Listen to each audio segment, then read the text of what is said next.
मात्र एक ठेला हटाने को लेकर विवाद हुआ और युवक ने की आत्महत्या। मामला है महेश्वर का। महेश्वर नर्मदा घाट पर ठेला हटाने को लेकर हुए विवाद के बाद युवक ने की आत्महत्या। परिजनों ने लगाया नगर परिषद अध्यक्ष के पति पर गंभीर आरोप। महेश्वर नगर के वार्ड नंबर 2 अयोध्या बस्ती महेश्वर निवासी 20 वर्षीय आकाश केवट ने नर्मदा घाट पर अपनी दुकान हटाए जाने और अपमानित किए जाने के बाद कथित तौर पर आत्महत्या कर ली। आकाश नर्मदा घाट पर प्रसादी, नारियल और अगरबत्ती की दुकान लगाता था। उसके पिता राजेश केवट 20 वर्षों से यही दुकान लगाते आ रहे थे और आकाश 5 वर्ष की छोटी उम्र में ही उनकी मदद कर रहा था। हाल ही में वो खुद दुकान पर संचालन करने लगा था। मृतक आकाश के पिता राजेश केवट ने बिखरते हुए बताया कि मंगलवार सुबह 10 बजे नगर अध्यक्ष परिषद के अध्यक्ष पति गजराज यादव और कमल राठौर उनकी दुकान पर आए। उन्होंने आकाश के साथ गाली गलौज की और बाद में नगर परिषद के कर्मचारियों को बुला लिया। इसके बाद नगर परिषद के ट्रैक्टर से उनके ठेले और गुमटी को जबरन उठा के ले गए। राजेश केवट का आरोप है कि गुजराज यादव ने अपने बेटे का मोबाइल भी छीन लिया और उसके साथ मारपीट भी की थी। उन्होंने आकाश को धमकी भी दी। पिता के अनुसार दुकान और मोबाइल छीन लिए जाने के कारण आकाश कल से ही बहुत परेशान था, इसलिए आज बुधवार दोपहर करीब 12 बजे मातंगेश्वर व्यायामशाला पाठशाला के दीवार से आकाश ने नर्मदा नदी की ओर पत्थरों पर छलांग लगा दी। इस घटना पे वहां पर मौके पर ही गंभीर रूप से घायल हो गया, जहां नानू केवट, शुभम केवट और रवि केवट ने उसे तुरंत अस्पताल लेकर पहुंचे, लेकिन तब तक उसने दम तोड़ दिया था। परिजनों का आरोप पुलिस से मांग की। मृतक आकाश की मां संतोषी बाई और परिवार का रो रो का बुरा हाल हुआ है। परिवार में 2 लड़कियां और 2 लड़के थे, जिसमें आकाश सबसे बड़ा था। परिजनों ने घटना के लिए सीधे तौर पर गजराज यादव को जिम्मेदार ठहराया है और उनके खिलाफ कड़ी कार्रवाई करने की मांग की है। पुलिस ने शव को पोस्टमार्टम के लिए भेज दिया है। पोस्टमार्टम रिपोर्ट आने के बाद ही आगे की कार्रवाई की जाएगी। इस घटना से पूरे नगर में शोक और आक्रोश का माहौल पैदा कर दिया गया है। क्या घटनाक्रम हुआ आपके बच्चे के साथ? नगर अध्यक्ष पति गजराज यादव हमारी दुकान हटा दी। मेरे छोरे को आत्महत्या करने को मजबूर कर दिया और उसका लड़की का बाप भी गया था। उसने भी मेरे छोरे कॉलर पकड़ ली और कि मेरी छोरी को मैसेज करता है, ऐसा करता है, मेरे घर गया था तू, और इसलिए में मेरी दुकान भी सब आवर दी, सब भर के ले गए। मेरे छोरे को आत्महत्या करने को मजबूर कर दिया मेरे छोरे को। हम क्या करें सर?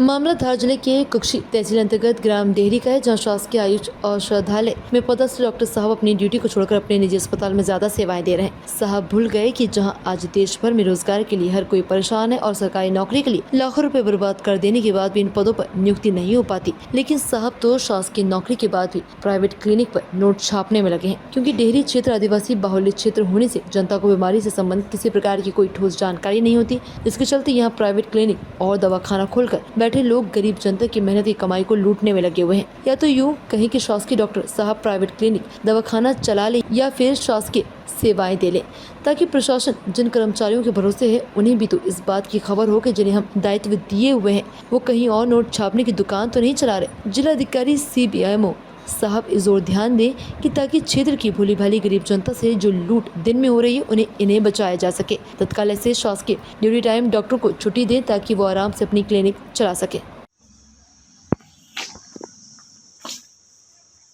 डॉक्टर साहब है? हाँ ये भैया अभी तो आप भी गए।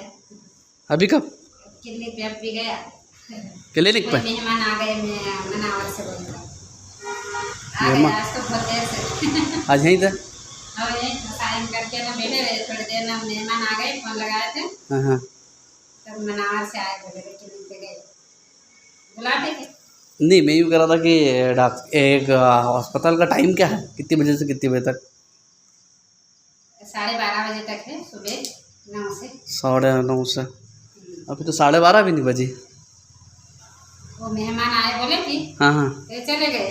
बैठो बैठो सर, बैठो। वो कहाँ? मेरा तो क्या है भैया, मेरा फील्ड भी है, मेरा हर गुरुवार को आंगनवाड़ी में जाना रहता है, हाँ। मंगलवार शुक्रवार को टीकाकरण में, पर काम सब मेरे भरोसे रहता है।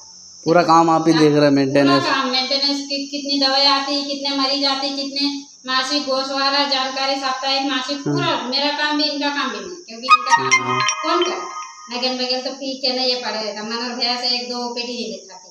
ये सही ढंग से देखो, कल से पूरा कंप्लीट कर रहे हैं। बघेल सर कंपाउंडर ये पी, हाँ, इनसे कहीं काम नहीं होता, ये तो पी के पड़े ये रहे। पड़े रहते, क्या करें। हाँ, तो आते थे नहीं ये भी कंपाउंडर? आते हैं, रोज आते हैं। मेहनत देखा ही ना अभी तक। आते तो सब आते हैं। सुबह तो इनको क्या ये अभी ड्यूटी तबीयत खराब हो अभी गई ड्यूटी थी इसकी। अभी ड्यूटी पे कौन कौन है? अभी सभी है, इसकी तबीयत खराब हो गई थी कि नगन में महेंद्र से पाटीदार सर भी है। खराब हो हाँ। गया, इसलिए वो थोड़े पीने में है यूं, नहीं तो ये भी अच्छा था। पाटीदार डॉक्टर साहब भी ड्यूटी पे है। सब भी आते हैं। बघेल सर भी, एनएस बघेल भी ड्यूटी पे है आज, नहीं? और आप तो हो ही हो कुंदा अलावा। हाँ, एमएस बघेल, ये कौन है? दवाज एमएस बघेल, ये भी आते हैं, ये भी आया था गया। ये शोभाराम पीडीएस, ये तो पीटीएस है ना, वो शांत हो गई। चलो सब आते हैं।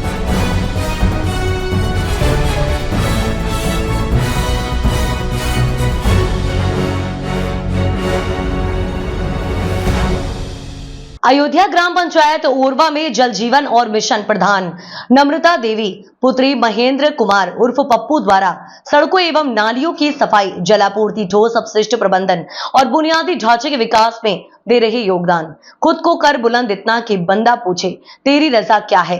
हौसले की उड़ान से ग्राम पंचायत की बदल दी तस्वीर, नई सोच और जज्बा से ग्राम पंचायत की इबारत लिख दी। प्रधान नम्रता देवी। ग्राम पंचायत ओरवा प्रधान नम्रता देवी द्वारा अनुकरणीय पहल कर सार्वजनिक स्थलों की व्यवस्था पर विशेष ध्यान दिया और ग्राम पंचायत के चौमुखी विकास के लिए हमेशा कटिबद्ध हो। ग्राम पंचायत ओरवा के प्रधान प्रतिनिधि महेंद्र कुमार उर्फ पप्पू प्रतिनिधित्व करते हुए व नम्रता देवी के द्वारा उन्नत और विकसित ग्राम बनाने का प्रयास किया जा रहा है। निर्माण और विकास कार्यों से ग्राम पंचायत ओरवा की स्थिति बदली है। प्रधान प्रतिनिधि महेंद्र कुमार उर्फ पप्पू ने कहा कि हमारी ग्राम पंचायत के विकास के लिए ना कोई सांसद ना कोई विधायक ने आज तक कोई लाभ नहीं दिया और ना ही बोर्ड लगा है, ना किसी सांसद और विधायक का। ग्राम पंचायत ओरवा के प्रधान प्रतिनिधि महेंद्र कुमार उर्फ पप्पू ग्रामीण को साथ लेकर विकास कार्यों से गली गलियारा और सार्वजनिक स्थान को देखते हुए विकास की नई इबारत लिखी जा रही है, जहां लोग अपनी जिम्मेदारी का निर्वाह कर रहे हैं। नए वित्तीय वर्ष में करोड़ों के विकास कार्यों की सौगात से सड़कों और नालियों की सफाई, जलापूर्ति, ठोस अपशिष्ट प्रबंधन और बुनियादी ढांचे के विकास में भी योगदान दिया जा रहा है। स्वच्छता और शिक्षा व्यवस्था पर खास जोर दिया। ग्राम में सरकार की योजनाओं का लाभ दिलाने के लिए हर संभव मदद की जा रही है। वृद्धजनों को पेंशन और शासकीय योजनाओं से लाभान्वित किया जा रहा है। अपाहिज व गरीबों का सहारा बनकर उनके प्रत्येक कार्य किए जा रहे हैं। बेसहारों को सहारा भी दिया है। उनके द्वारा सार्वजनिक स्थलों पर पानी की व्यवस्था से राहगीरों को मिलेगा लाभ। ये व्यवस्था गर्मी के मौसम में राहगीरों और आम लोगों के लिए है। प्रतिनिधि महेंद्र कुमार उर्फ पप्पू प्रतिनिधित्व करते हुए ग्राम पंचायत विकास के लिए इंटरलॉकिंग 1200 मीटर, नाली 500 मीटर, नाला 250 मीटर, खड़ंजा मरम्मत 200 मीटर, कूप मरम्मत 7, नल चबूतरा निर्माण 10, 100 फीट, 40 वृद्धा पेंशन, 150 विधवा पेंशन, 70 पारिवारिक लाभ 2, दिव्यांग पेंशन 10। महिला कल्याण विभाग द्वारा मुख्यमंत्री बाल विकास योजना के अंतर्गत बालिकाओं को 2500 रुपए प्रति माह, बच्चों को और आंगनबाड़ी केंद्र का कायाकल्प व बच्चों के लिए खेल सामान और मध्याह्न भोजन व सड़क शिक्षा पर विशेष ध्यान देकर विकास कार्य को प्राथमिकता दी है और ग्राम पंचायत में विकास के लिए आरआरसी सेंटर का निर्माण, पंचायत भवन का कायाकल्प, कंपोजिट विद्यालय में रंगाई पुताई, टाइल्स, दिव्यांग शौचालय का निर्माण करवाया। प्रमुख प्रतिनिधि पवन कुमार सिंह के माध्यम से ग्राम पंचायत के लिए 250 मीटर नाला, 200 मीटर इंटरलॉकिंग और ग्राम पंचायत के लिए शासन से मांग किया है कि हमारी ग्राम पंचायत में बारात घर, वृद्धा आश्रम, 2 आंगनबाड़ी केंद्र, सामुदायिक स्वास्थ्य केंद्र की मांग किया और आज तक हमारी ग्राम पंचायत में किसी सांसद विधायक का कोई सहयोग नहीं मिला है, जहां कि मैं दिखवा सकूं कि विधायक या सांसद का बोर्ड लगा हो। धर्मेंद्र पांडे, शहर क्राइम चैनल से। इस वक्त हम पहुंचे हुए हैं अमानीगंज विकास खंड के आखिरी छोर पर बसे हुए ग्राम पंचायत ओरवा में। यहाँ पर आज हमारी मुलाकात हो रही है ग्राम प्रधान नम्रता जी के प्रतिनिधि श्री महेंद्र कुमार जी से, हम उनसे आज जानेंगे कि उन्होंने इन 4 वर्षों के कार्यकाल में अपनी ग्राम सभा का क्या क्या विकास कार्य कराए और उनकी शासन प्रशासन से आगे की क्या मांग है जो वो चाहते हैं कि हमें ये सुविधा मिले हम अपने गांव के लिए। प्रतिनिधि जी आपका नमस्कार, आपका हमारे चैनल में आपका बहुत बहुत आपका स्वागत है। और आपके चैनल का स्वागत है सर। आप लोगों ने इतना कीमती समय दिया, इसके लिए बहुत बहुत धन्यवाद आपको। आपने अपनी ग्राम सभा के लिए आपने अभी तक क्या क्या विकास कार्य किए हैं, कुछ आप उसकी जानकारी हमारे चैनल के माध्यम से अपने क्षेत्र की जनता को दी।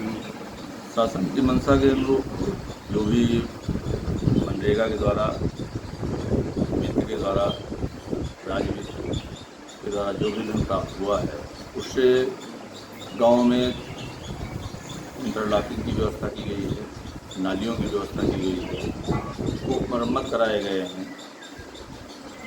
और भी अनेक कार्य हैं जो नाली है या ऊपर झाँप डलवाने की जैसी व्यवस्था है, महिलाओं को वृद्धा पेंशन है, विधवा पेंशन है, विकलांग पेंशन है, जो भी यथासंभव शासन की मंशा के अनुरूप रहा है उसे पूरा कराया गया है। और भविष्य में भी इस चीज़ की वो है कि अगर थोड़ा सा सहयोग मिल जाए। इधर 4 सालों में हम लोगों के यहाँ किसी प्रकार का कोई आवास नहीं प्राप्त हो पाया है, जिससे ग्रामीणों में थोड़ी बहुत इस चीज़ की वो रहती है कि हमें आवास नहीं दिलाया गया, जबकि हम चाहेंगे कि हाँ, शासन से जो भी मुहैया होगा हम उन्हें जरूर उपलब्ध कराएंगे। अच्छा प्रधान जी, आपने अपने गांव में तालाब का निर्माण या सौंदर्यीकरण या कुछ जो देव स्थान है वहाँ का सौंदर्यीकरण, वहाँ पे स्ट्रीट लाइट वगैरह, इस सब पे भी कुछ काम किया है? जी हाँ, उम्मीदन 7 से 8 तालाब हम लोगों ने खुदवाए हैं, जहाँ आवश्यकता के अनुरूप ज़्यादा ज़रूरी थे। सकमार्ग बनवाए गए हैं, कुछ सड़कें बनवाई गई हैं। प्रयास पूरा रहा है कि जो भी शासन की मंशा है उस पर हम खरे उतरें। आपने अपने ग्राम सभा में जो आपके यहाँ विद्यालय हैं वहाँ पे क्या दिव्यांग शौचालय का निर्माण, वहाँ का कायाकल्प, पंचायत भवन का, और क्षेत्र की ग्रामवासियों के लिए जो सामुदायिक शौचालय का, इस सब का भी निर्माण करवाया है? जी हाँ, हमारे यहाँ कंपोजिट विद्यालय प्रधानमंत्री की योजना के तहत जो विद्यालय का चयन किया गया है PM श्री, तो वहाँ पर हमने उसका काफ़ी वो किया है। और सभी विद्यालय हमारे यहाँ ग्राम पंचायत में 3 विद्यालय हैं, कंपोजिट विद्यालय औरवा, कंपोजिट विद्यालय पल्लेपार और प्राथमिक विद्यालय मुड़ेरवा। सभी तीनों विद्यालयों में दिव्यांग शौचालय बनाए गए हैं और यथासंभव जितना भी उसका कायाकल्प किया जा सकता था कराया गया है। बच्चों को हर प्रकार की सुविधाएँ भी दी जाती हैं। अध्यापक भी हमारे यहाँ बहुत अच्छे हैं, पठन पाठन का कार्य भी वो बहुत अच्छा कराते हैं और बच्चों की संख्या भी अमूमन और जगहों की अपेक्षा हमारे यहाँ अच्छी है। जैसे आपके यहाँ पे चूँकि ग्राम प्रधान एक युवा बालिका ही है, तो आपने बालिकाओं की शिक्षा और उसके लिए शासन द्वारा क्या प्रयास के द्वारा आप योजनाएं लाएँ, उसके बारे में कुछ जानकारी देंगे? शासन द्वारा प्रदत्त सभी प्रकार की, जैसे माननीय मुख्यमंत्री बालिका समृद्धि योजना का वो रहा है, बालिकाओं का सम्मान वो करने के लिए जो बच्चे जिनके माता या पिता दोनों में से कोई भी एक्सपायर हो चुका है, उनके बच्चों को 2500 रुपये प्रतिमाह जो दिया जाता है शासन द्वारा, उन कामों पर भी हमने किया है। पारिवारिक लाभ जो युवा लोग एक्सपायर हो गए हैं, हमारी विधवा महिलाएं हैं, उनको दिलाने का काम किया गया है। और महिलाओं को ज़्यादातर विधवा पेंशन का लाभ मिल रहा है, जो विधवाएँ उस पात्रता के अंतर्गत आती हैं उनको उसका लाभ दिलाया जाता है। साथ ही जो वृद्ध लोग हैं, वृद्धों को भी इस चीज़ को देखा जाता है कि हाँ, उन्हें भी वृद्धा पेंशन मिले। विकलांग हैं, विकलांग पेंशन मिले। हमारे यहाँ निःशुल्क बोरिंग की योजना जो चलाई जा रही है, निःशुल्क बोरिंग के तहत भी काफ़ी लोगों को बोरिंग का लाभ मिला है। और साथ ही सरकार द्वारा प्रदत्त इंजन बोरिंग जो दी जाती है, इंजन दी जाती है, ये भी हमारे यहाँ काफ़ी 8-10 की मात्रा में ज़्यादा से ज़्यादा लोगों को लाभ मिला। अच्छा, आपसे एक चीज़ ये भी हम जानना चाहेंगे कि क्या आपको इस विकास कार्य के लिए क्षेत्रीय अन्य जनप्रतिनिधियों जैसे विधायक है, सांसद हैं या ब्लॉक प्रमुख है, इनका भी कुछ सहयोग मिला है या नहीं? महोदय, हमने इस चीज़ के बारे में कई बार MLC साहब को भी पत्र लिखा, सांसद जी को भी हमने कहा, विधायक जी तो अभी जल्दी में ही हुए थे, इसलिए उनसे एक दो बार ही हम कह पाए कि हमारे यहाँ की भी कुछ सड़कों को ले लिया जाए। वैसे हम अपेक्षा तो रखते हैं कि अगर इन जनप्रतिनिधियों का जिला पंचायत अध्यक्ष महोदय से, विधायक जी से, सांसद जी से, MLC महोदय से अगर थोड़ा सा सहयोग मिल जाए तो हमारे गांव का पूरा कायाकल्प हो सकता है, हम किसी नगर पंचायत और उसके अंतर्गत आ सकते हैं।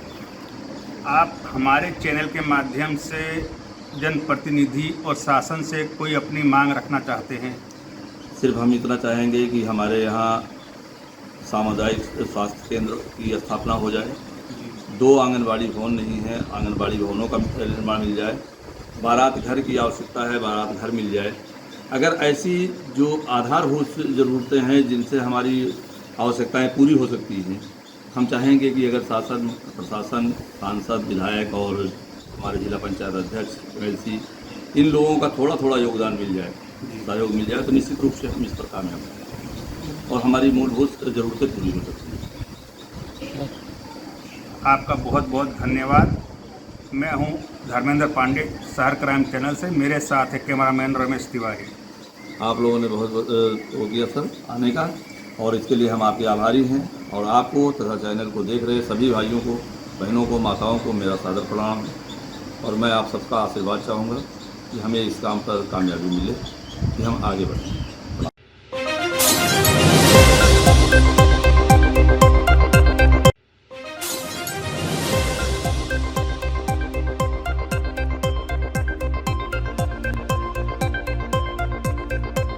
यूपी के सोनभद्र जिले में शाहगंज थाना क्षेत्र के मरांची गांव में दिल दहला देने वाली वारदात सामने आई है। मंगलवार की रात यहां दरवाजे पर सो रहे एक अधेड़ को नींद से जगाकर पहले चाकुओं से गोदा गया। इसके बाद पत्नी बेटे के सामने ही गोली मार दी गई। अस्पताल पहुंचने पर डॉक्टरों ने मृत घोषित कर दिया। मामला पुरानी रंजिश से जुड़ा बताया जा रहा है। SP अशोक कुमार मीणा सहित अन्य ने घटनास्थल का निरीक्षण किया। 2 नामजद सहित 3 के खिलाफ केस दर्ज किया गया है और मामले के खुलासे व आरोपियों की गिरफ्तारी के लिए 3 टीमें गठित की गई हैं। रॉबर्ट्सगंज क्षेत्र के रहने वाले अमरनाथ यादव 45 वर्ष पिछले कई सालों से शाहगंज थाना क्षेत्र के मरांची गांव में परिवार के साथ रह रहे थे। मंगलवार की रात वह दरवाजे पर चारपाई लगाकर सोए हुए थे। उनसे कुछ दूरी पर उनकी पत्नी आशा देवी और बेटा अनिल यादव घर के छत पर सो रहा था। रात 12:30 बजे के करीब पल्सर बाइक से 3 व्यक्ति पहुंचे और आवाज देकर उन्हें जगाया। जैसे ही वह चारपाई पर लगे मच्छरदानी से बाहर से आए पहले चाकू से हमला बोलकर घायल किया गया। इसके बाद पत्नी बेटों के सामने ही गोली मार दी गई। SP अशोक कुमार मीणा ने बताया कि अनिल यादव की तहरीर पर उसके पिता अमरनाथ की हत्या के मामले में मंगला गुप्ता, ओमजी पाठक और एक अज्ञात व्यक्ति के खिलाफ केस दर्ज किया गया है। अज्ञात व्यक्ति को बाइक चलाने और शेष पर हमला बोलने, गोली मारने का आरोप है। उन्होंने स्वयं और अन्य पुलिस अधिकारियों ने घटनास्थल का निरीक्षण किया। फील्ड यूनिट ने जरूरी साक्ष्य एकत्रित किए। मामले के खुलासे के लिए ASP ऑपरेशन की अगुवाई में 3 टीमें गठित की गई हैं। नामजद किए गए आरोपियों की गिरफ्तारी का लगातार प्रयास जारी है। कैसे घटा? आप तो बाहर सो रही का? कैसे रही है? बाहर सो रही जा, हम दूसरे वाली रही लड़की रहल उनके जरिए सुकरना के ऐना सन उनकर मच्छरदानी उघार के उन्हें चाकू मरना सन। चाकू मरले के बाद तब हमन खूब बुढ़ार सुन ली जा, तब उठ के गईली जा बहरे वहाँ लड़की पकड़ के उन्हें रोवे लगल।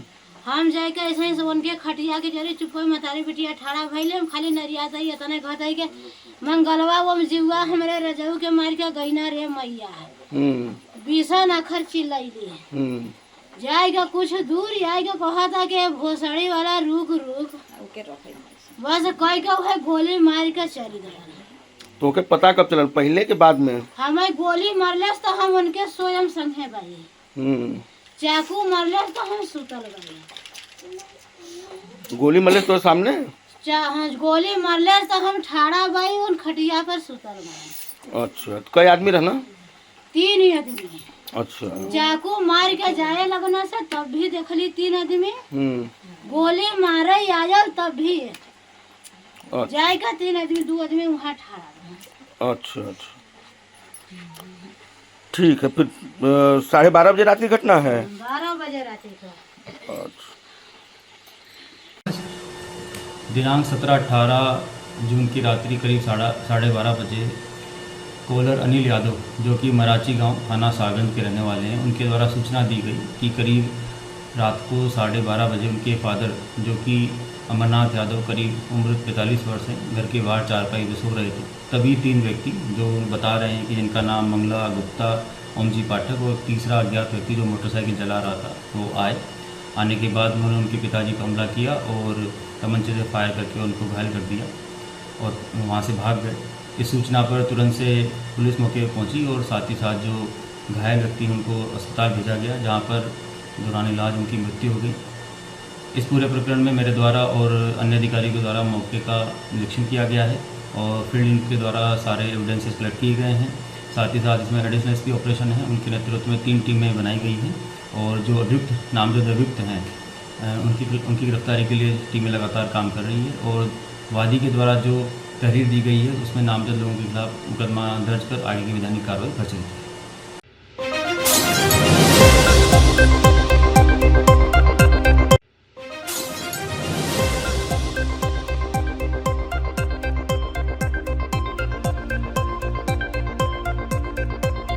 इस वक्त की बड़ी खबर आ रही है मुरैना से। वन विभाग और पुलिस की संयुक्त कार्रवाई से चंबल रेत परिवहन करते एक ट्रॉली जब्त। देवरी अधीक्षक श्याम सिंह चौहान और थाना प्रभारी सराय छोला के सिंह के नेतृत्व में वन विभाग और पुलिस ने संयुक्त कार्रवाई करते हुए चंबल के राजघाट से अवैध रेत परिवहन करते हुए एक ट्रैक्टर और ट्रॉली को जब्त कर कार्रवाई की गई है। ट्रैक्टर और ट्रॉली को सुरक्षार्थ हेतु पुलिस लाइन धौलपुर में रखा गया है। साथ ही राजघाट चंबल जाने वाले रास्तों को भी जेसीबी की मदद से गड्ढे खोद कर बंद किया गया है और साथ में चंबल रेत के भंडारण करीब 300 ट्रॉली को नष्ट किया गया है।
मंदसौर जिले के भानपुरा थाना क्षेत्र में अजीबोगरीब मामला सामने आया है। जहां मात्र 50 रुपए के लेन देन के लिए 6 लोगों ने एक युवक का अपहरण कर उसके साथ मारपीट कर राजस्थान ले गए। वहीं घटना के 5 दिन बाद युवक बबूल मीणा को सकुशल बरामद कर लिया। वहीं मामले में पुलिस ने 4 आरोपियों को गिरफ्तार कर लिया। वहीं अभी 2 आरोपी अभी भी फरार हैं। मामला भानपुरा थाना क्षेत्र के बाबुल्दा गांव का है। पुलिस ने बताया कि बाबुल्दा निवासी बबलू मीणा भानपुरा रोड पर ढाबा संचालित करता है। वहीं 13 जून को इसी ढाबे पर 50 रुपए को लेकर लेन देन की बात को लेकर कुछ लोगों से विवाद हो गया। सभी आरोपियों ने बबलू के साथ मारपीट की और अपहरण कर राजस्थान ले गए। पुलिस की लगातार छानबीन के बाद बबलू राजस्थान के भवानी मंडी के पास एक खेत पर बने कमरे में सकुशल बरामद कर लिया है। इसके साथ ही अपहरण करने वाले 4 आरोपियों को भी गिरफ्तार कर लिया है। वहीं 2 आरोपी अभी भी फरार बताए जा रहे हैं। पुलिस उन्हें ढूंढ रही है। आपको बता दें कि पुलिस द्वारा 4 दिन बीत जाने के बाद भी बबलू मीणा को नहीं ढूंढ पाई थी। इसी को लेकर मंगलवार को समाजजनों और ग्रामीण जनों ने थाने का घेराव कर ज्ञापन दिया था। एक बबलू मीणा का अपहरण किया गया था, जिसमें समाज ने ज्ञापन दिया और बबलू मीणा का हैंडओवर भी किया गया है। किस प्रकार की पूरी जो घटना है ये 13 जून को रामविलास पिता मोहनलाल ने एक थाने पर कंप्लेंट किया था कि उसका लड़का जो ईश्वर है, जो जिसका ढाबा है, ढाबे पे काम करता है, वहाँ से कुछ व्यक्ति उसको अपहरण करके ले गए, उसके साथ मारपीट कर। इस पर थाने पे कायमी की गई थी और उसके बाद एएसआई तोमर के नेतृत्व में एक टीम रवाना की गई थी हम लोग ने, जिसमें 2 दिन तक उन्होंने प्रयास किया और उसके बाद 17 तारीख को ईश्वर मीणा को दस्तयाब किया गया। मारपीट की वजह क्या रही? ईश्वर मीणा से अभी जो इनिशियल स्टेज पे पूछताछ हुई है तो उसका कहना था कि कुछ 50 रुपए को लेकर कोई विवाद था जो इसके निकल रहे थे आरोपियों से, जो इसने पैसे मांगे तो उन्होंने देने से इनकार कर दिया, तो जिस पर से हाथापाई वगैरह हुई थी।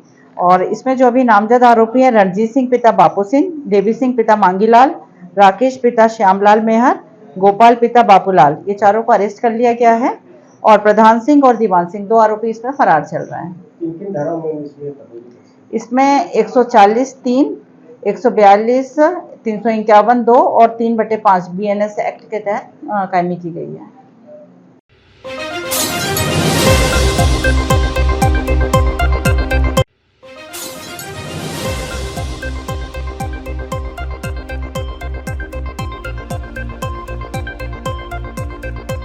राजपुर में लगी आग, वार्ड पार्षद भड़के, नगर परिषद पर लगाए गंभीर आरोप। राजपुर में राधिका विहार कॉलोनी में बने गोदाम में अज्ञात कारणों के चलते आग लग गई।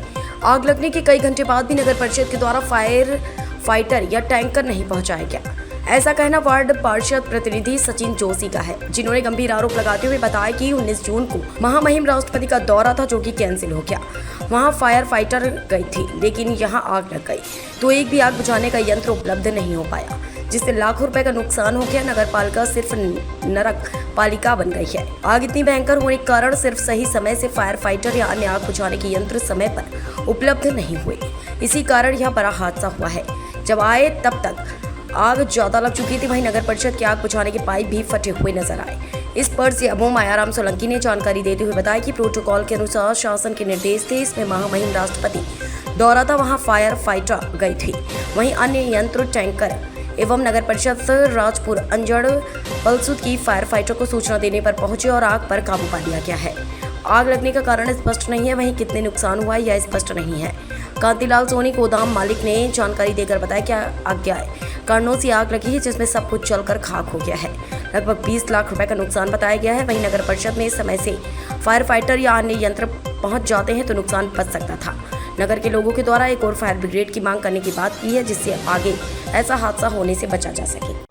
जयंती लाल सोनी। क्या हो गया, नुकसान हुआ आपका? जल्दी आए। अचानक आग लग गई है, मेरे को तो मालूम भी नहीं था। कैसे मालूम पड़ा आपको? ये आसपास के लोग मेरे घर बोलने गए कि आपके घर आग लग गई गोडाउन पे, जरा फटाफट चलो, आप गाड़ी निकाल लो। क्या था गोडाउन में? एक इको कार थी, कूलर था और कुछ सामान माल था, दुकान का गोडाउन था। कितना नुकसान हुआ? 4-5 लाख रुपए का तो माल था और एक तो गाड़ी है, नई की नहीं है, वो भी 1-1.5 साल हुआ है। लगभग कितने का हुआ हो पूरा मिला के? पता नहीं है, वो तो आगे नहीं कर सकता हूँ। आग लगी है, क्या मामला है? हमारे महाराधिकार कॉलोनी में आग लगी और आग लगे लगभग 5 बजे का टाइम था सुबह का। 7 बजे तक एक टैंकर आने को तैयार नहीं और फायर का पता किया तो राष्ट्रपति जी 19 तारीख को आ रहे हैं, शायद उनका कैंसिल हो गया है। फायर वहां पहुंचा दिया गया, मतलब पूरे राजपुर नगर को आग लग जाए या कुछ भी आपदा आ जाए तो मरने के लिए छोड़ दिया है। राजपुर इतना बड़ा शहर है जहाँ की कम से कम 40 से 50 हजार की आबादी है, लेकिन कोई व्यवस्था नहीं है। टैंकर 2 घंटे बाद आते हैं नगर पालिका के, पूरे फटे हुए पाइप है, कोई व्यवस्था नहीं है। हालत 10 बस से बदतर है, नगर पालिका नरक पालिका बन चुकी है। कितना नुकसान हुआ? अब ये तो पता करते हैं, आग बुझा उसके बाद। सर, राधिका विहार जोन में कॉलोनी में आग लगी है, वार्ड पार्षद प्रतिनिधि आरोप लगा रहे हैं कि नगर पालिका व्यवस्था नहीं है, क्या बात? ये आज प्रातः 6 बजे एक टीन शेड था, उसमें अचानक आग लगे। मुझे वार्ड पार्षद द्वारा सूचना दी गई कि हमारे वार्ड में एक टीन शेड वहाँ पर आग लगे। तो उस समय में क्या है कि हमें 19 तारीख को महामहिम राष्ट्रपति जी का कार्यक्रम ग्राम तलुन में है, उसी समय में शासन के निर्देश पर हमारी फायर ब्रिगेड वहाँ उपलब्ध करवा दी थी, किंतु हमारे पास जो संसाधन थे अभी टैंकर वगैरह, उससे हमने आग पर काबू पा ली है और हमने तत्काल तलुन से फायर ब्रिगेड बुलाया, अंजड़ नगर परिषद बुलाई। अब आग बुझाने कार्य चल रहा है। तो उन्होंने आरोप लगाया है कि कोई भी चीज व्यवस्था नहीं है, तो पाइप भी नहीं थे, टैंकर भी 2 घंटे बाद आया। ऐसा नहीं है, टैंकरों में पानी भरने में थोड़ा सा विलम्ब हो गया, लेकिन समय से पहुंच गया। लेकिन लाखों रुपए का नुकसान हुआ। अब ये तो उसका आकलन तो मैं कैसे बताऊंगा, लेकिन अब आग लगी तो हमारे जो वो था काम था वो हमने पूरा किया।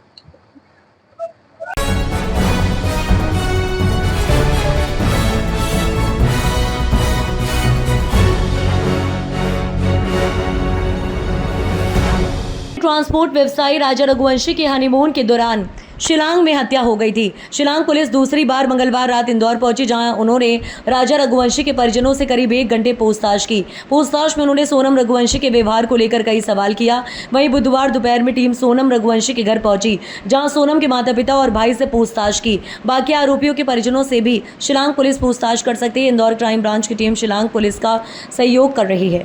मैं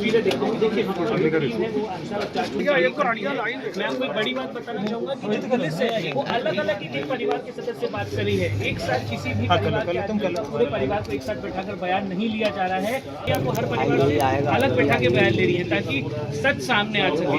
एक साथ यदि बयान लिया जाएगा तो उसमें पुलिस को ऐसी शंका भी है कि परिवार एक जैसा बयान दे, पर अब अलग अलग लोगों को हर एंगल की जाँच कर रही है, क्योंकि बड़े सवाल अब यहाँ पे है महिमा, जैसे कि संजय वर्मा का नाम आता है। और उसके बाद ये भी कहा जाता है कि जो परिवार राजा के परिवार का ये बड़ा आरोप था कि पर हर चीज में गाइड कर रही है, लेकिन जो पूरा केस है, जो पूरी इन्वेस्टिगेशन है, वो सभी शिलांग पुलिस के हाथ में है। महिमा आप देख सकते हैं ये लाइव बयान हो रहे हैं। हम कोशिश कर रहे हैं हमारे दर्शकों को दिखाने के लिए कि ये लाइव बयान जो दिए जा रहे हैं ये वो तस्वीरें हैं। विस्तार न्यूज एक्सक्लूसिव अपने दर्शकों को दिखा रहा है, क्योंकि सभी को इस चीज का इंतजार था कि कब SIT आएगी और SIT शिलांग पुलिस आएगी और यहाँ पे इनके परिवार से कब बातचीत करेगी। गोविंद इनके जो भाई हैं महिमा, वो पूरी टीम को यहाँ पर लेकर आए हैं। गोविंद थोड़ी देर पहले घर से निकल गए थे, उसके बाद गोविंद पूरी टीम को यहाँ पर लेकर रखना थी। तो अब ये सारी चीजें महिमा जल्द सामने आएंगी। SIT के इस इंट्रोगेशन के बाद परिवार से बातचीत। हाँ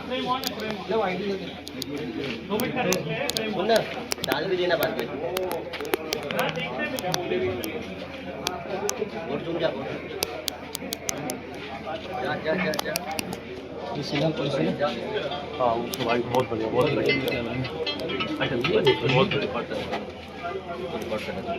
डेटा रिकॉर्ड हाथ ऊपर मुझे दिख रहा है। अरे आपको हाथ से मुझे कुछ दिख नहीं रहा है। अरे ऋतिक बहुत बढ़िया बहुत बढ़िया। ऋतिक ने रहने दो, ऋतिक वीडियो डाल देगा ना भैया, मत परेशान, बहुत क्लियर आ रहा है। उसको बोला ही इसलिए मैंने वही एक पापा बहुत बढ़िया पिताजी इसलिए बहुत अच्छा है वो, नहीं बहुत सही आ रहा है उनको। बड़े अंशुल लगे रहना चाहिए। अंशुल तो यहाँ से दिख रहा ना, एक थोड़ा सा मुझे जगह देगा। अरे बोलो मत यार, एक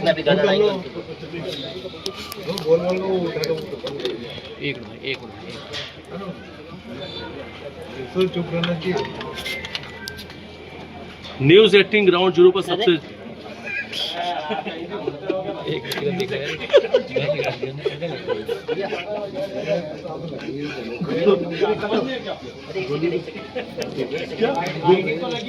उसमें कैमरे की जगह इंच नहीं जाएगी भैया। मोबाइल से नहीं पता मुझे। हो गया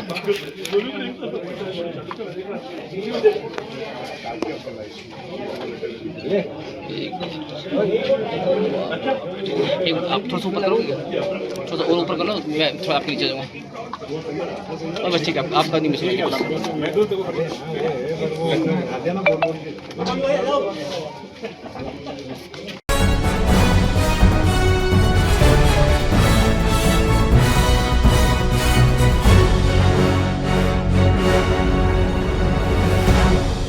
कहावत है, पैसा दोस्ती में दरार डाल देता है, साथ ही जान भी ले लेता है। ऐसा ही कुछ मामला मध्य प्रदेश के ग्वालियर जिले के डबरा देहात थाने से सामने आया है, जहां 10 से 12 लाख रुपए की ब्याज का पैसा न देना पड़े, इसलिए एक दोस्त ने अपने 2 साथियों के साथ मिलकर दोस्त की हत्या कर दी। साथ ही उसकी लाश को दतिया जिले के जंगलों में फेंक दिया और कोई उसकी लोकेशन ट्रेस न कर सके, इसलिए उसके मोबाइल को सिंध नदी में फेंक दिया। दरअसल घटना 9 जून की है, जब विवेक राज्य को चंदू जाटव ने दतिया में पार्टी करने के बहाने बुलाया और मृतक से आरोपियों ने मोटरसाइकिल चलवाई। 2 आरोपी उसके पीछे बैठे गए, साथ ही तीसरा आरोपी अपनी गाड़ी से पीछे पीछे आने लगा।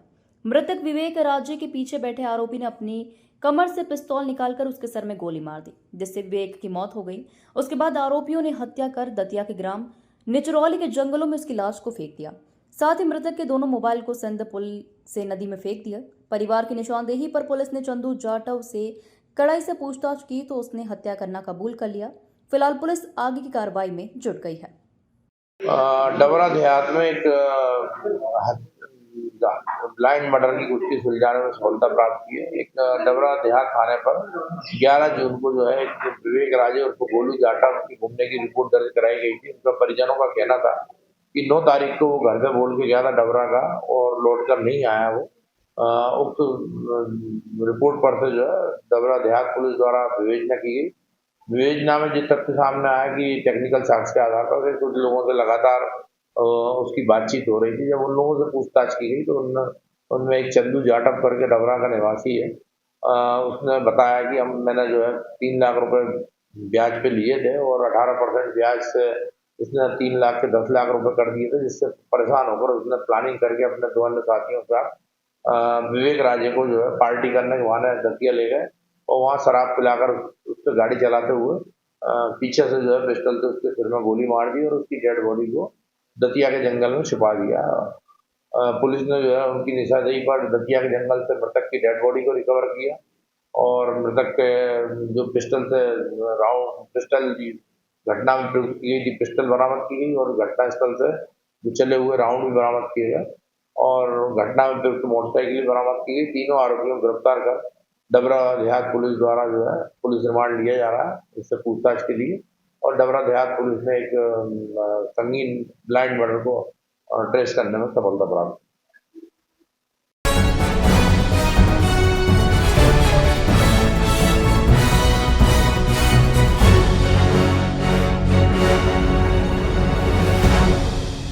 कसरावत बलकवाड़ा थाने पर मुखबिर से सूचना प्राप्त हुई कि जिसमें बलकवाड़ा थाना प्रभारी रितेश यादव ने बताया कि नेशनल हाईवे स्थित चिचली फाटा यात्री प्रतीक्षालय के पास निमरानी में गांजा लेकर इंदौर की तरफ लेकर जाने वाले हैं। तत्काल पुलिस ने टीम गठित कर 2 व्यक्तियों को पकड़ा जिनसे पूछताछ की गई तो उन्होंने अपना नाम गोविंद पिता अंबाराम सेन एवं दूसरे व्यक्ति ने मेहरबान पिता अंबाराम राजौरिया जाति रविदास निवासी बामनखेड़ी थाना बागली बताया। इनके पास से खाद की बोरी में भरा अवैध गांजा 8 किलो 67 ग्राम जिसकी कीमत 70,000 रुपये कीमत बताई गई। दोनों आरोपियों के खिलाफ पुलिस ने विभिन्न धाराओं में प्रकरण दर्ज कर न्यायालय में पेश किया गया। उक्त कार्रवाई में बालकवाड़ा थाना रितेश यादव, खलटाका चौकी प्रभारी अजय दुबे, एसआई आशीष कुमार सिंह, सोमवंशी प्रधान आरक्षक अखिलेश भूरिया, आरक्षक प्रवीण सोलंकी और कई सारे लोगों का विशेष योगदान रहा। वरिष्ठ अधिकारी के निर्देश अनुसार अवैध मादक पदार्थ गांजा और अन्य अवैध मादक पदार्थों के विरुद्ध विशेष अभियान चलाया जा रहा है। उसके पालन में पुलिस बलकवाड़ा द्वारा को मुखबिर सूचना प्राप्त हुई थी कि 2 व्यक्ति निमरानी बस स्टैंड के पास अवैध रूप से गांजा ले जाने के लिए बस का इंतजार कर रहे हैं। उक्त सूचना पर कार्रवाई कर 2 व्यक्ति गोविंद पिता अंबाराम और मेहरबान पिता अंबाराम दोनों निवासी बागली जिला देवास के रहने वाले हैं जिनको पकड़ा है, जिनके पास से 8 किलो 67 ग्राम अवैध मादक पदार्थ गांजा जब्त किया है। दोनों से पूछताछ की जा रही है। दोनों को आज माननीय न्यायालय के समक्ष पेश किया जाएगा। सर, अनुमानित कीमत क्या है गांजे की? गांजे की अनुमानित कीमत है 1,20,000 रुपये। ये गांजा कहाँ सप्लाई करने जा रहे थे, ऐसा कुछ जानकारी? ये गांजा जो इसमें गोविंद है ये खुद पुड़िया बना के वहाँ देवास में इसका गांव है बागली के पास, वहाँ बेचता है। सर, आप रितेश यादव, थाना प्रभारी बलकवाड़ा।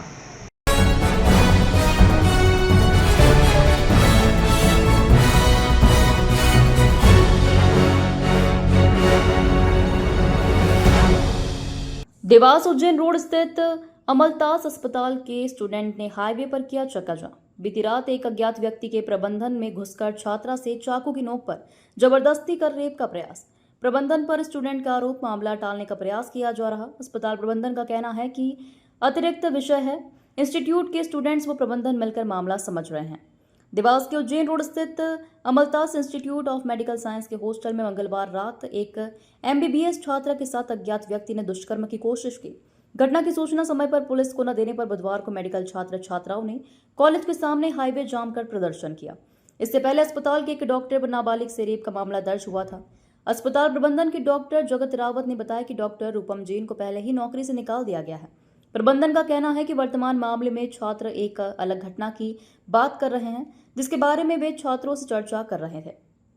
डॉक्टर जगत ने कहा कि छात्र छात्राओं की सुरक्षा का पूरा ध्यान रखा जाता है और वर्तमान मामले की जांच पुलिस की मदद से की जा रही है। छात्रों का आरोप है कि जब उन्होंने इस मामले को लेकर प्रबंधन से बात की तो उन्हें टालने का प्रयास किया गया। इससे पहले भी अस्पताल के एक डॉक्टर पर नाबालिग से रेप का मामला दर्ज हुआ था। बीएनपी टीआई अमित सोलंकी के अनुसार छात्रा के बयान दर्ज किए जा रहे हैं और विभिन्न धाराओं में मामला दर्ज कर जांच शुरू कर दी गई है। पुलिस सीसीटीवी फुटेज की जांच कर रही है। आप जो है आज यहाँ बैठे हुए हैं सड़क पर, ये रात को हॉस्टल की एक छात्रा थी सेकेंड ईयर की, उसका नाम नहीं बताएंगे हम, वो अंदर अपने हॉस्टल में थी, वॉशरूम में थी। जो सफाइयों का साफ सफाई का जो डक्ट होता है पीछे की तरफ से बैकयार्ड से, वहाँ से एक असामाजिक तत्व बोल दो या शराबखोर बोल दो, जो भी असामाजिक तत्व था वो ऊपर चढ़ा हॉस्टल में और उस छात्रा के गले पे चाकू रख के उसके साथ अभद्रता करी, उसके साथ जाति करने की कोशिश करी। जब यहाँ पे सभी स्टूडेंट्स ने कॉलेज प्रशासन को रात में इन्फॉर्म किया तो कॉलेज ने कार्रवाई करने की जगह उसको जो भी आरोपी था, जो भी अपराधी था, उसको यहाँ से भगा दिया गया और वो स्टूडेंट्स को डरा रहे हैं। उल्टा जो लड़की है, जो स्टूडेंट है जिसके साथ एक रद्द हुआ, उसको बोल रहे हैं कि आपको हेलोसिनेशन हुआ होगा, आपको भ्रम हुआ होगा। उल्टा ये इल्जाम लगा रहे हैं कि जो भी स्टूडेंट है उसने या तो कोई नशा किया होगा, इस वजह से उसको हेलोसिनेशन हो रही है।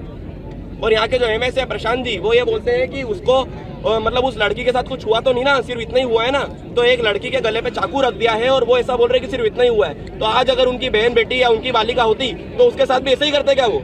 ये जो आप घटनाक्रम बता रहे हैं, इसमें आपने पुलिस में कार्रवाई कुछ करवाई? पुलिस में कार्रवाई की मांग रात में हो गई थी भैया, पुलिस प्रशासन हमारे लिए खड़ा भी है आके। इसके पहले हमने ये स्टेट हाईवे ब्लॉक किया था, पुलिस प्रशासन आया, उनने हमसे रिक्वेस्ट करी कि हमारी मांग ये है कि यहाँ के जो डायरेक्टर है सुरेश भदौरिया जी, वो आ जाए और वो आके हम इन सभी स्टूडेंट से हमसे बात करें यहाँ पे मीडिया के सामने आप लोगों से बात हो। कोई भी इसमें लिपापोती हम नहीं करते। आपकी सिर्फ बात हुई, अभी मामला दर्ज हुआ है कि नहीं? मामला दर्ज हो चुका है, पुलिस उसकी कार्रवाई कर रही है, लेकिन हम ये रोड जब भी खाली करेंगे 1 बजे तक का, 1:10 तक का हम लोगों ने समय दिया है। 1:10 तक भदौरिया जी यहाँ आ जाते हैं तो ठीक है, नहीं तो हम वापस से उस हाईवे को ब्लॉक करें। तो क्या मांगे हैं आपकी भदौरिया जी? मांगे तो ये है कि इस मैनेजमेंट स्टाफ से जिसने भी एक रद्द कराने में सहयोग किया है उस पर तत्काल प्रभाव से कानूनी कार्रवाई भी की जाए, उसको यहाँ से बर्खास्त भी किया जाए। और जो एमएस है प्रशांत जी, जो इस तरह की बातें स्टूडेंट्स को बोल रहे हैं कि उसको हेलोसिनेशन हुआ होगा, या उनको भी यहाँ से बर्खास्त करो। और जिसने भी एक रद्द किया है उसको तुरंत उचित कार्रवाई हमारी तरफ से भी और कॉलेज की तरफ से भी करवाई जाए। और उसके बाद सख्त से सख्त। बताइए, आपका परिचय दीजिए। मेरा नाम दक्ष यादव, एबीवीपी से देवास जिला संयोजक। अच्छा, यहाँ बच्चों को दबाव बनाया जा रहा है कि कोई भी मीडिया के सामने ना बोले। बच्चों को दबाव नहीं बनाया जा रहा है, बच्चे अपनी सेफ्टी से मीडिया के, ये बच्चे डरने वाले नहीं है, बच्चों को कोई दबाव नहीं है यहाँ पे। ये रोड पे बैठे हैं, कोई डरने वाले स्टूडेंट्स नहीं है, कोई दबाव नहीं बनाया जा रहा है और इनकी क्षमता नहीं है हमारे ऊपर दबाव बनाने की। ठीक, बताइए सर, यहाँ पे कुछ छात्रा के साथ दुष्कर्म जैसी कोई घटना सामने आई है, क्या कुछ मामला है? हाँ, वो मामला तो अलग है जिसमें कि हम डॉक्टर रूपम जैन जो हमारे यहाँ थे पहले, हम उनको 5 जून को हटा चुके थे पहले उनको, और उसके बाद कुछ मैटर आया है, लेकिन उसमें अभी पुलिस जानकारी चल रही है, उसमें ज़्यादा बोलना उचित नहीं होगा। और उसके अलावा जो है कि हमारे जो बच्चे हैं यहाँ के, उनको भी कुछ छोटी मोटी समस्या है, क्योंकि हम घर के बड़े होने के नाते क्या है, जैसे घर में बड़े और बच्चों के बीच में जो छोटा मोटा जो चलता है उस हिसाब से चल रहा है। सर, लेकिन छात्र छात्राओं की इतनी नाराजगी जो आज हाईवे पर आकर वो विरोध कर रहे हैं और प्रबंधक के खिलाफ भी जो है नारेबाजी कर रहे हैं, तो सर क्या ऐसी नाराजगी इन लोगों की? सर, छोटी मोटी चीज़ें हैं, कोई ऐसी जैसे बोलते हैं गंभीर कोई चीज़ें। सर, लड़की के साथ जैसे ऊपर चढ़ के लड़की के साथ अभद्र व्यवहार किया गया है, चाकू की नोक पर उसके साथ बदतमीजी की गई है, तो क्या है मतलब ये वो आदमी इतने बड़ा हॉस्पिटल है और सीसीटीवी भी लगे, तो अभी तक क्यों नहीं पकड़ा गया है वो? ये चीज़ें तो संज्ञान में नहीं है, जैसा आपने बोला। हाँ, उसको उन्होंने ऐसा बताया है कि रात में कोई आया है गर्ल्स हॉस्टल में। अच्छा, तेज वगैरह डाल रहे हैं, सारी पुलिस को। लड़की ने जब शिकायत की प्रबंधन से तो उसको बताया कि आपको आभास हुआ है, ऐसा कोई घटनाक्रम नहीं हुआ है। इस तरह की मतलब बयान जो है प्रबंधन ने दिए हैं। बयान अब किसने दिए तो मुझे नहीं मालूम, मुझे लगता नहीं है ऐसा कि किसने बयान दिया होगा, लेकिन उसकी भी हम पूरी जाँच कर रहे हैं। हम पुलिस को भी हमने निवेदन किया है और हम अपने लेवल पर भी CCTV कैमरे डाल रहे हैं, कहाँ से क्या चल रही है, और जैसे ही कुछ होगा हम आपको। ये 2 घटनाक्रम आपके जो है कॉलेज में हुए हैं, एक तो दुष्कर्म का मामला जिसमें कि आपने रूपम जैन पे FIR हुई है, और दूसरा ये मामला जो हुआ है, ये मामला मतलब सुरक्षा को लेकर कितना ज़्यादा जो है प्रबंधन पे सवाल उठते हैं? क्या सुरक्षा है? क्योंकि स्टूडेंट्स जो हैं वो लड़के हैं और लड़के भी हैं, और लड़कियों की सुरक्षा को लेकर क्या है? ये देखो, हमेशा हम लड़के लड़की दोनों की सुरक्षा को लेकर कॉन्शियस रहते हैं। हमारे यहाँ CCTV कैमरे भी लगे, सिक्योरिटी गार्ड भी है, पूरी तरह से हमारी ना हो।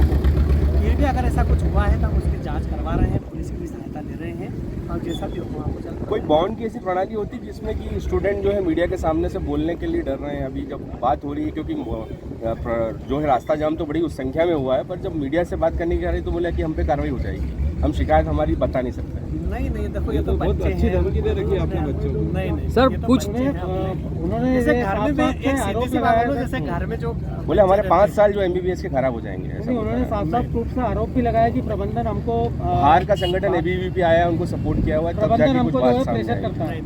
वो बड़ी पेनल्टी भी लगाई गई सर, बच्चों पे 50-50 हज़ार की पेनल्टी। और ये है कि हमारे बच्चे आज़ादी के साथ रहते हैं और आज़ादी के साथ पढ़ाई कर रहे हैं, आज़ादी के साथ लेक्चर अटेंड कर रहे हैं, क्योंकि अपना देश भारत आज़ाद है, तो हम उसका पूरी लिबर्टी का हम सबका सुरक्षा में चूक मानते हैं कि नहीं मानते आप? इतनी बड़ी घटना हुई है। नहीं देखिए क्या है, एक कंप्लेन आई है जिसमें हमने पुलिस की भी हेल्प ली है। हमारे पास जो 320 CCTV कैमरे लगे हुए हैं पूरे कैंपस पे, उसको भी खंगाल रहे हैं। हमारे पास रात में 24/7 सिक्योरिटी रहती है, तो वो सारी चीज़ें जांच के विषय के बाद ही हम इस चीज़ को करते हैं। इसके पहले भी डॉक्टर को मुकदमा दर्ज हुआ बता सकते हैं? वो अलग विषय है। क्या विषय था सर? वो विषय पूरी जानकारी तो मेरे पास अभी नहीं है। अच्छा, अभी ये जो चक्का जाम है उसमें उनका कहना है कि हम भदौरिया जी से मिलना चाहते हैं। कितना समय वो? चेयरमैन से आधे घंटे में आ जाएगा। सर वो जो जैन डॉक्टर का जो मामला कल दर्ज हुआ है, तो वो है यहाँ पढ़ाते हैं कि क्या करते हैं? नहीं, उनको हमने टर्मिनेट कर दिया था 5 जून को। तो फिर कैसे आ गए यहाँ पे? पूरी वो जांच का विषय है, जिसमें पुलिस जांच कर रही है, हम पुलिस को हेल्प कर रहे हैं, वो जांच के बाद वो चीज़ भी क्लियर होगी। मामला दबाने का प्रयास क्या हो गया था? सर बताइए किस प्रकार का क्या मामला यहाँ पर बनता है हॉस्पिटल में? हाँ, जो भी घटनाक्रम हुआ है, एक हमारी जो स्टूडेंट है उसने सुरक्षा को लेकर प्रश्न उठाया है, दूसरा डॉक्टर रूपम जैन का है। इस घटना को लेकर अमलतास प्रशासन गंभीर है और इस मामले में दोनों कार्रवाई क्या है पुलिस प्रशासन को सौंप दी है। उसमें पुलिस को जो भी कार्रवाई या जो भी हमारी तरफ से सपोर्ट लग रहा है हम उनको बराबर दे रहे हैं। और इस मामले को लेकर हमारे चेयरमैन सर, माननीय चेयरमैन सर भी स्वयं आए, उन्होंने बच्चों को खुद जो है आश्वासन दिया है और खुद अभी आज 24 घंटे में पूरा जो भी उनका शिकायतें हैं वो पूरा करने का हमने वादा किया है। देर रात को जिस तरह से छात्रा के साथ छेड़छाड़ हुई थी सर, जिसके बाद आक्रोशित छात्र छात्राओं ने आंदोलन किया, क्या लगता है वो व्यक्ति अभी तक पकड़ में आया नहीं आया? कैमरे भी लगे? हाँ, उसके लिए हमने क्या है, सारे जो जितने भी हमारे यहाँ एम्प्लॉय काम कर रहे हैं उनका हम पहचान करवा रहे हैं, प्लस 340 जो कैमरे लगे हैं उसमें अलग अलग टीम बिठा के हम कैमरों को सर्च करवा रहे हैं। और पुलिस प्रशासन जिस हिसाब से हमसे सहयोग मांगना चाह रहा है वो सहयोग भी हम दे रहे हैं। सर, क्या पीड़ित छात्रा के लिए अमलतास प्रबंधन जो है कुछ आगे कोई कार्रवाई करता है, उसके पक्ष में क्या चाह रहे हैं, क्या करना है? हाँ, पुलिस प्रशासन चाह रहा है कि अगर पीड़ित छात्रा के साथ जो भी हुआ है उसको सख्त से सख्त कार्रवाई हो जाए। सर, आगे से ऐसी घटना ना हो किसी लड़की के साथ में, किसी लड़के के साथ, उसके लिए प्रशासन आगे क्या कार्रवाई करेगा? हाँ, हम पहले से ही उस बात को लेकर गंभीर हैं और उस बात को लेकर हमने 340 कैमरे 24/7 जो है यहाँ गार्ड की व्यवस्था लगाई है। और भी इसमें कोई भी अगर गुंजाइश बचती है तो उसमें और क्या क्या हो सकता है वो हम संपूर्ण कार्रवाई कर रहे हैं। सुरक्षा को लेकर डॉक्टर और डॉक्टर जैन की जो है उनको तो पुलिस ने गिरफ्तार कर चुकी है और आगे जो पुलिस जो भी हमसे सहयोग मांगेगी हम उनको देने को तैयार हैं। और डॉक्टर जैन जो है टर्मिनेट हम पहले ही कर चुके थे उनको, और करीब इस महीने की 5 तारीख को हम टर्मिनेट कर चुके थे। और उसके बाद भी ये हादसा कैसे क्या हुआ विषय उसको पुलिस के हाथ में। डॉक्टर जगत रावत, अमलतास। उनको हटाया भी गया है। अभी आज सुबह हमें सूचना मिली थी कि कल रात को अमलतास कैंपस में किसी बच्ची के साथ किसी द्वारा घटना घटित की गई है, जिसकी सूचना पुलिस को समय पर न देने की बात को लेकर नाराज़ होकर आज ये कॉलेज के स्टूडेंट्स हैं तो पे आए थे। उनको मैनेजमेंट से लेकर जो समस्याएं थी या शिकायतें थी उसके संबंध में उनके द्वारा उनकी चक्का जाम करने का प्रयास किया गया, जिससे बात करके सरकारी चक्का जाम खुलवाई। सर, कुछ छात्रा के साथ यहाँ पर कुछ अभद्र व्यवहार भी हुआ है, कुछ ऐसी टिप्पणी भी सामने आई है। यही बात अभी तक जो बातचीत छात्रों से की हमने उससे मालूम पड़ी कि कल रात को कोई घटनाक्रम हुआ था जिसमें सही समय पे पुलिस को सूचना करने या सूचना न देने की बात को लेकर जो छात्र हैं वो मैनेजमेंट से नाराज़ थे। उस बात को लेकर उनकी जो पुरानी दूसरी समस्याएँ थी उनको लेकर आज जो क्या लगता है किसी के खिलाफ कोई पुलिस ने मुकदमा किसी धारा में दर्ज किया है? अभी जिस बच्चे के साथ घटना होना बता रहे हैं छात्र जानकारी दी जी, स्टेटमेंट हम रिकॉर्ड करके उसमें FIR रजिस्टर मामला दर्ज चलिए FIR रजिस्टर